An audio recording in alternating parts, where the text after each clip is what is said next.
Hi నమస్తే అండి. Welcome to our channel. ఈరోజు వీడియోలో మిర్రర్ వర్క్ చేసిన బ్లౌజ్ని ఎలా కట్ చేసుకోవాలని చూపిస్తాను. ఫస్ట్ అయితే లైనింగ్ని స్ప్రెడ్ చేసుకోవాలి. ఈ చివరన అంచులు కట్ చేసుకోవాలి. అంటే హెచ్చు తగ్గులు ఉంటాయి కదా, అవి కట్ చేసేసుకోవాలి. తర్వాత బ్లౌజ్ ప్రకారం ఇక్కడ కట్ చేస్తున్నాను నేను.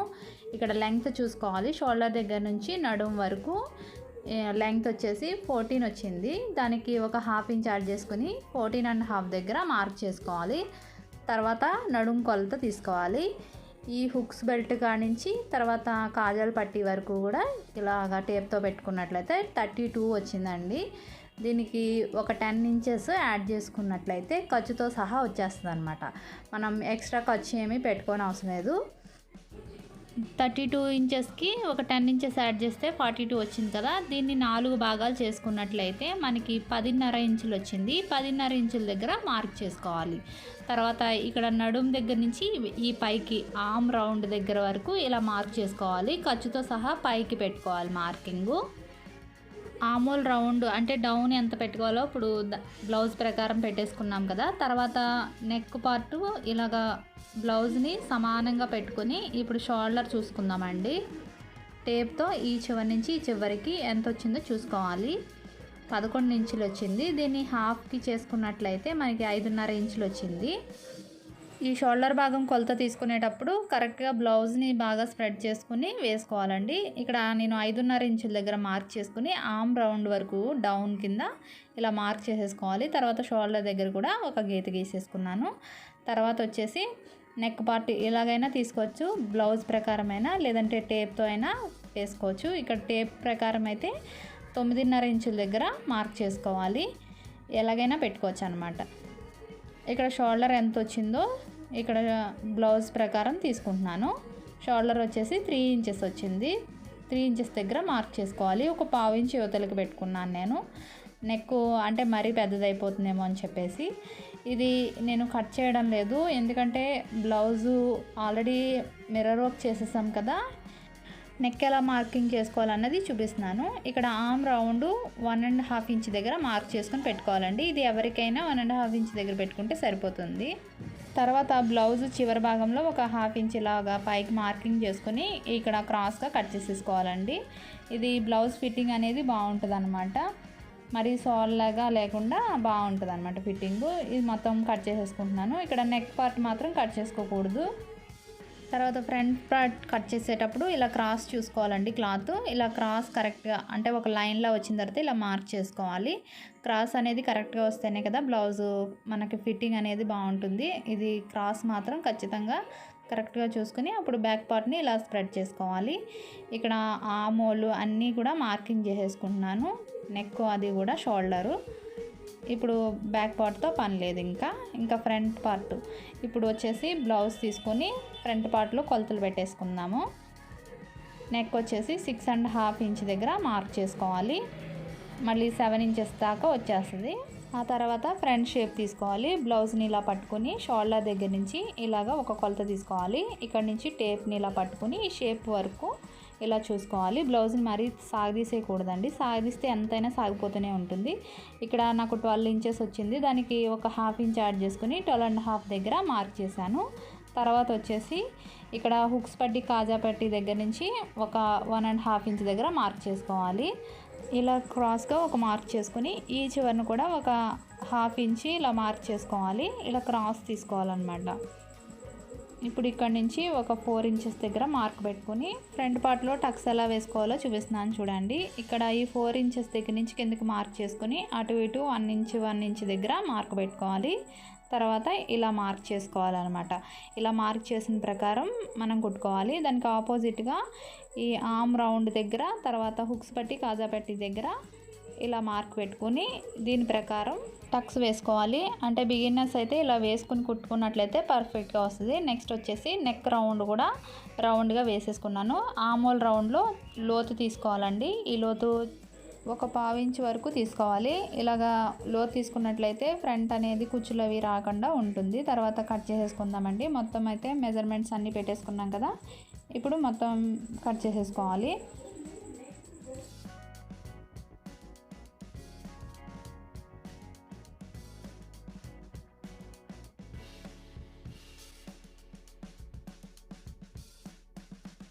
ఫ్రంట్ బ్యాక్ కట్ చేసేసుకున్నాం కదా. తర్వాత ఇక్కడ నెక్ దగ్గర ఒక నాచు పెట్టుకోవాలి. ఇప్పుడు హ్యాండ్స్ కట్ చేసేసుకుందాం. మిగిలిన క్లాత్లో ఇప్పుడు హ్యాండ్స్ కట్ చేసుకోవాలి. ఇలాగ హాఫ్కి ఫోల్డ్ చేసుకొని హ్యాండ్ లెంగ్త్ చూసుకుందాం. బ్లౌజ్ ప్రకారం హ్యాండ్ లెంగ్త్ చూసుకోవాలి. ఇక్కడ ఖర్చులతో సహా 7 ఇంచెస్ వచ్చిందండి. అంటే కింద ఖర్చు పైన ఖర్చు చూసుకొని 7 ఇంచెస్ వచ్చింది. 7 ఇంచెస్ దగ్గర మార్క్ చేసేసుకోవాలి. తర్వాత దీని డౌన్ వచ్చేసి 3 ఇంచెస్ దగ్గర మార్క్ పెట్టుకోవాలన్నమాట. ఇలాగా హ్యాండ్ షేప్ వచ్చే విధంగా మార్క్ చేసుకోవాలి. తర్వాత వచ్చేసి హ్యాండ్ లూజు అంటే హ్యాండ్ రౌండ్, ఇది 5 ఇంచెస్. 5 ఇంచెస్ దగ్గర మార్క్ చేసేసుకోవాలి. ఎక్స్ట్రా 2 ఇంచెస్ పెట్టుకోవాలి ఖర్చు కోసం. తర్వాత వచ్చేసి ఇప్పుడు ఆర్మ్ రౌండ్ చూసుకోవాలండి. ఇక్కడ నుంచి ఇలాగా పైన షోల్డర్ దగ్గర ఖర్చు వదిలేసుకొని ఆర్మ్ రౌండ్ చూసుకోవాలండి. ఈ పై నుంచి 8 ఇంచెస్ వచ్చిందనమాట. 8 ఇంచెస్ దగ్గర ఇలా మార్క్ చేసుకోవాలి. అదే ఫుల్ ఆర్మ్ అయితే 16 ఇంచెస్ అంటే 8 ఇంచెస్ దగ్గర హాఫ్ పార్ట్ పెట్టుకుంటే సరిపోతుంది. ఇప్పుడు మొత్తం హ్యాండ్ అంతా కట్ చేసేసుకుందాం. పైన ఒక నాచ్ పెట్టుకోవాలి. తర్వాత ఈ హ్యాండ్స్ని విడగొట్టుకొని ఇక్కడ హ్యాండ్లో లోతు తీసుకోవాలండి. అంటే ఫ్రంట్ పార్ట్లో మనం లోతు తీసుకున్నాం కదా, అలానే హ్యాండ్లో కూడా లోతు తీసుకోవాలి. ఒక 2 ఇంచెస్ యువతలకి తీసుకోవాలన్నమాట. తర్వాత బ్లౌజ్ ప్రకారం షేప్ బెల్ట్స్ కొలత తీసుకోవాలి. ఈ చివరన ఆ చివరన కూడా తీసుకోవాలండి. ఇటువైపు వచ్చేసి 3 ఇంచెస్ పెట్టుకోవాలి. అటువైపు వచ్చేసి 2.5 ఇంచ్ దగ్గర మార్క్ చేసుకోవాలి. అంటే ఒక 1/2 ఇంచ్ డిఫరెన్స్ అనమాట దానికి దీనికి. నెక్స్ట్ వచ్చేసి ఈ పొడవు అంటే ఎంత పొడవు కావాలంటే దాని ప్రకారం తీసుకుని మార్క్ చేసేసుకోవాలి. ఇక్కడ 8.5 దగ్గర మార్క్ చేసుకున్నాను. 9 ఇంచెస్ వరకు తీసుకోవచ్చు కావాలంటే, ఎక్స్ట్రా ఉన్నా పర్వాలేదు, తర్వాత కట్ చేసేసుకోవచ్చు. ఇప్పుడు ఇలాగా కట్ చేసేసుకున్న తర్వాత ఇలానే ఇప్పుడు ఇవి 2 కదండి, ఇంకొక 2 తీసుకోవాలన్నమాట సేమ్ ఇలానే.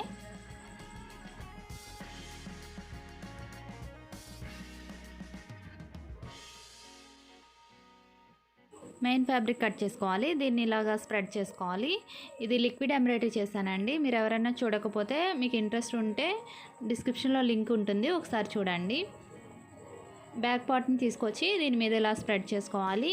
ఇది సమానంగా చూసుకోవాలన్నమాట. అటు ఇటు షోల్డర్స్ ఎలా వస్తున్నాయో చూసుకుని బ్యాక్ పార్టు ఫ్రంట్ పార్టు ఇవన్నీ స్ప్రెడ్ చేసుకోవాలి దీని మీద. ఈ మెయిన్ ఫ్యాబ్రిక్ కాస్త ఎక్స్ట్రా ఉంచుకొని కట్ చేసుకోవాలండి. కుట్టేటప్పుడు అటు ఇటు అయినా క్లాత్ అడ్జస్ట్ అవుతుంది అన్నమాట.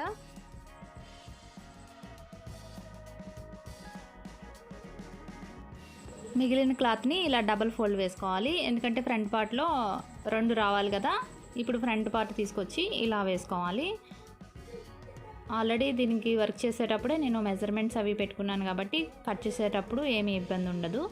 ఇది ఎక్కడి వరకు వస్తుందో చూసుకుని షోల్డర్ మీద నుంచి అప్పుడు కట్ చేసుకోవాలి.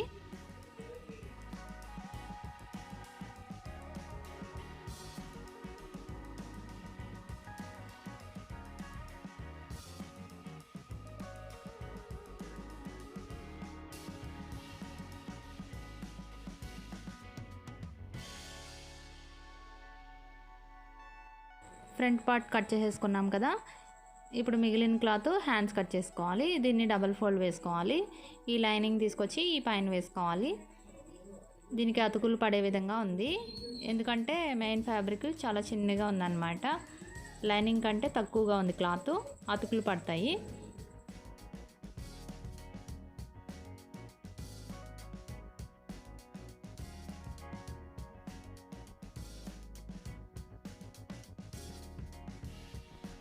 ఈ అతుకులు ఎలా కట్ చేసుకోవాలో చూద్దాం చూడండి.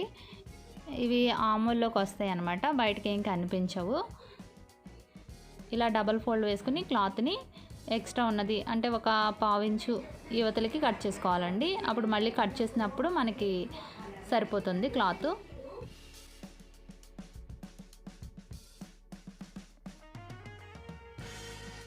మిగిలిన క్లాత్లో షేప్ బెల్ట్స్ తీసుకోవాలి. ఇది డబల్ ఫోల్డ్ వేసుకుని లైనింగ్ ముందుగానే కట్ చేసుకున్నాం కదా, ఆ ప్రకారం 2 కట్ చేసుకుంటే సరిపోతుంది. లైనింగ్ అయితే 4 ఉండాలండి. మెయిన్ ఫ్యాబ్రిక్ అయితే 2 సరిపోతాయి. ఈ మెయిన్ ఫ్యాబ్రిక్ ఫ్రంట్కి వచ్చే విధంగా వేసుకోవాలి కుట్టేటప్పుడు. బ్లౌజ్ కట్ చేయడం అయితే కంప్లీట్ అయిపోయింది కదా. ఇదిగోండి బ్యాక్ పార్టు, ఫ్రంట్ పార్టు, తర్వాత హ్యాండ్స్, ఇవి షేప్ బెల్ట్స్. హుక్స్ పట్టి కాజా పట్టి కుట్టేటప్పుడు కట్ చేసి చూపిస్తాను. వీడియో ఎక్కడితో ఎండ్ చేసేస్తున్నాను ఫ్రెండ్స్. నెక్స్ట్ వీడియోలో దీన్ని ఎలా స్టిచ్ చేయాలన్నది చూపిస్తాను. Thanks for watching. Bye friends.